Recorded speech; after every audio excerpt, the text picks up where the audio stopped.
Bonjour, nous sommes toujours dans le chapitre sur l'arithmétique. Nous allons ici étudier le petit théorème de Fermat et puis son corollaire. Alors, le petit théorème de Fermat commence ainsi. Si P est un nombre premier et si A est un entier non divisible par P, eh bien alors, A puissance P-1 est congru à 1 modulo P.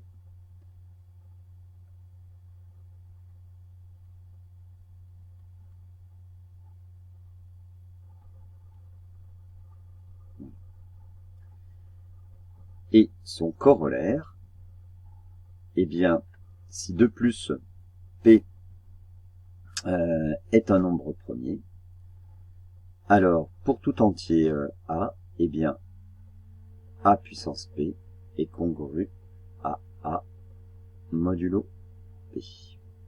Voilà. Nous allons le démontrer, puis après on fera un exemple, un exemple d'utilisation. Alors, commençons par écrire les P-1 premiers multiples de A.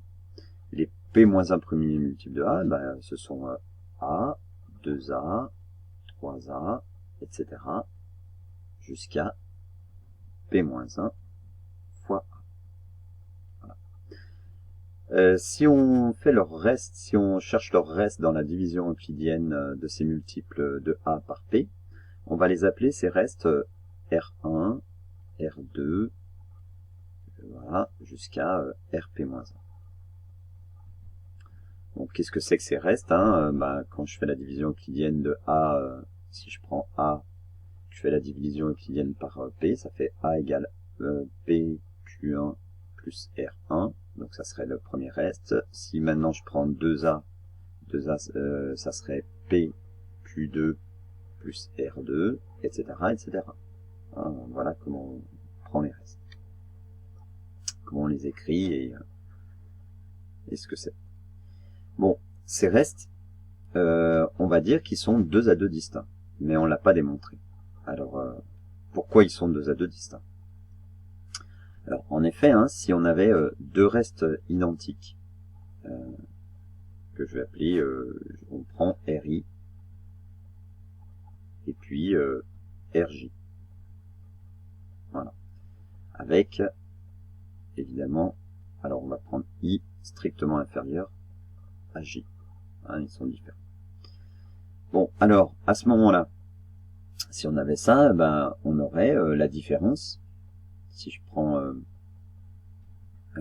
IA moins J, voilà, JA, c'est ce que j'ai écrit juste avant. Donc, on a IA, c'est égal à P QI plus RI, et puis JA, c'est P QJ plus RJ. D'accord? Si on fait la différence, eh bien, c'est congru à la différence des restes. Donc, c'est congru à RI moins RJ modulo A. Ça, c'est équivalent à dire que A facteur de I moins J, eh bien, c'est congru à 0 modulo A, si jamais les restes étaient identiques. Voilà. Et donc, à ce moment-là, ça voudrait dire quoi? Ça voudrait dire que I moins J, ça sera un multiple de P. Et donc, un multiple de A, d'accord? Ou I moins J,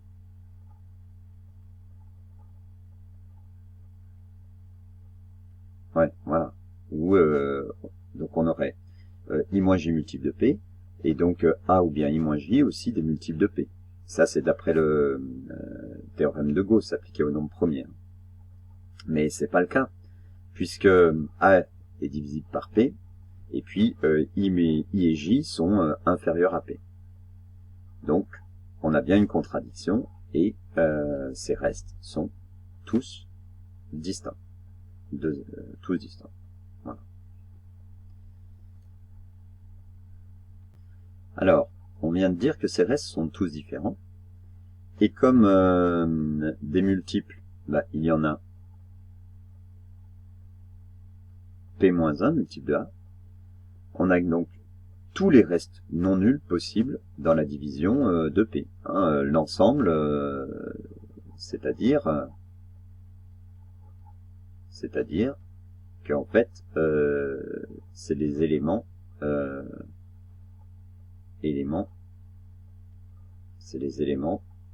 tous ces restes de 1, 2, 3, etc.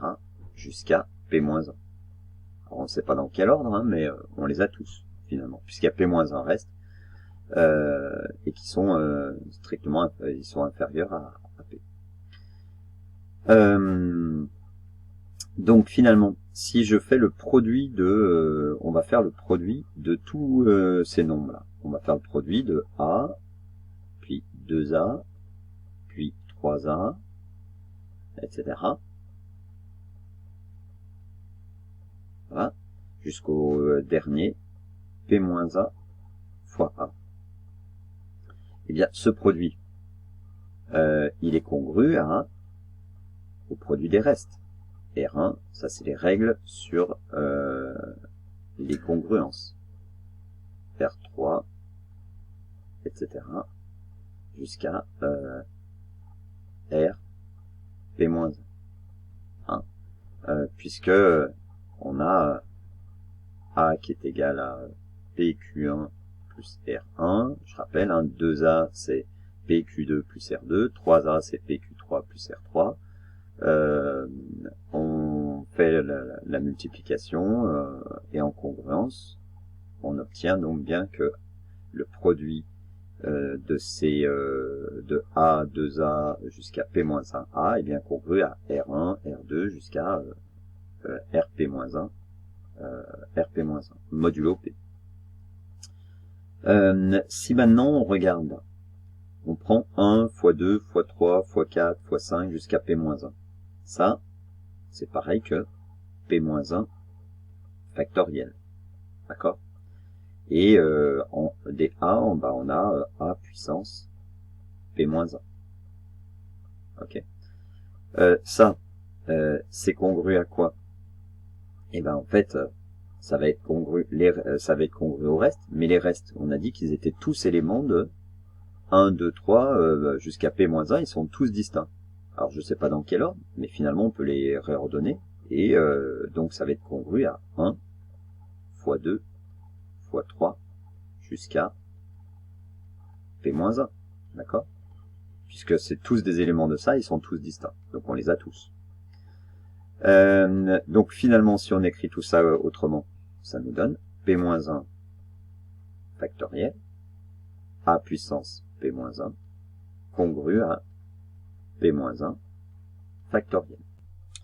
Et d'où, eh bien, en factorisant, on a P-1 factoriel, facteur de A puissance P-1 moins 1, congru à 0 modulo P.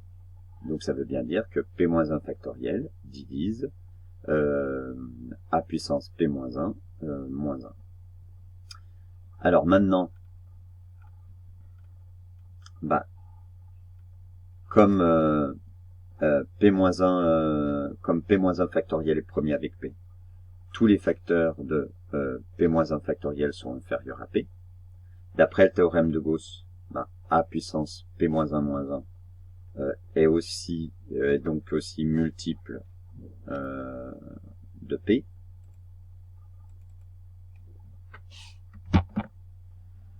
Et donc A puissance P-1 moins 1 est congru à 0 modulo P. Et c'est bien ce qu'on voulait démontrer, ça équivaut à A puissance P-1 est congru à 1 modulo P. Maintenant, pour obtenir le corollaire, il suffit de multiplier par A, d'utiliser les propriétés sur les congruences, et donc on a A puissance P congru à A modulo P. A modulo P. C'est encore vrai si, évidemment, A est multiple de P, puisque A est congru à 0 modulo P. Voilà. Bon, bah, va suivre maintenant un exemple d'utilisation de ce petit théorème de Fermat. Alors, nous allons démontrer que pour tout entier naturel n, 7 divise 10 puissance 6n plus 4 plus 3. On va appliquer tout de suite le petit théorème de Fermat. Mais pour ça, il faut vérifier les hypothèses. Les hypothèses, eh bien, c'est que 7 est un nombre premier, et puis 7 est premier avec 10. D'accord. Donc, d'après le petit théorème de Fermat, on a 7 qui divise 10 puissance 7 moins 1, moins 1. Ça veut dire qu'on a 10 puissance 7 moins 1 qui est congru à... pardon. 10 puissance 7 moins 1 moins 1 qui est congru à 0 modulo 7. Ça veut dire quoi? Soit 10 puissance 6 qui est congru à 1 modulo 7.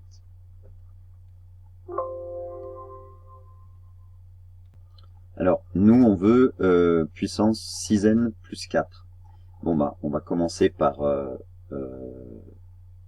mettre à la puissance n. Donc, soit encore, bah, ça fait 10 puissance 6n qui est congru à 1 puissance n modulo 7.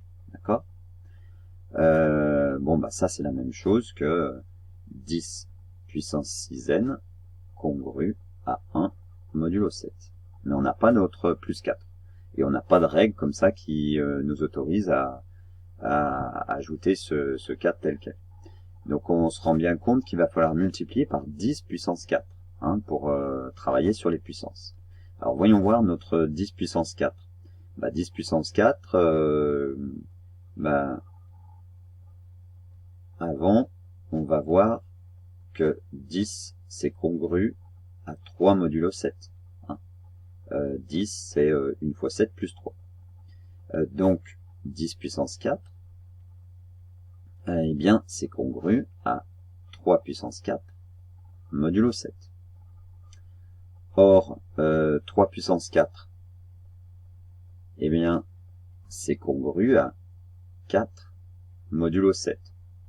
Bah, pourquoi? Puisque 3 puissance 4, hein, c'est 81. Et 81, c'est 7 fois 11 plus 4. 77 plus 4. Donc c'est bien ça, hein, oui. C'est bien 7 fois 11 plus 4. Donc 3 puissance 4 est bien congru à 4 modulo 7. On a alors eh bien 10 puissance 4 qui est congru à 4 modulo 7. Sauf que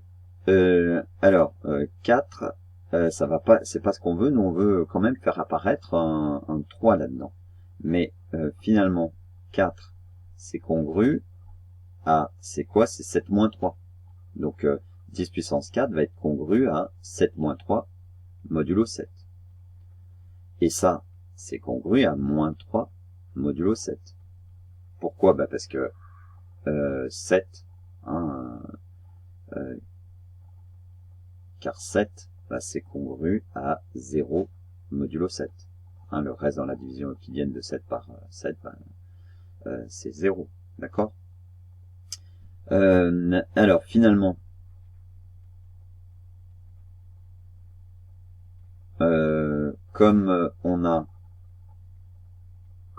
10 puissance 6n qui est congru à 1 modulo 7 et 10 puissance 4 qui est congru à moins 3 modulo 7, et bien d'après les règles de congruence, hein, les propriétés, alors on peut multiplier, ça nous fait 10 puissance 6n fois 10 puissance 4 qui est congru à 1 fois moins 3 modulo 7, et donc 10 puissance 6n plus 4, bah, c'est congru à moins 3 modulo 7, c'est-à-dire que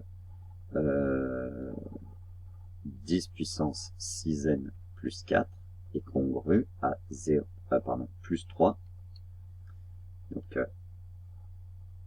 10 puissance 6n plus 4 plus 3 est congru à 0 modulo 7. Donc, eh bien, 7 divise bien, par définition, 10 puissance 6n plus 4 plus 3, quel que soit n appartenant à grand N. Voilà un exemple. Moi, j'ai pas pris forcément un plus simple, hein, mais voilà l'idée d'utilisation du petit théorème de Fermat. Et bien, sur ce, place aux exercices et aux exercices d'application, et voilà. Allez, à bientôt. Bon courage. Salut.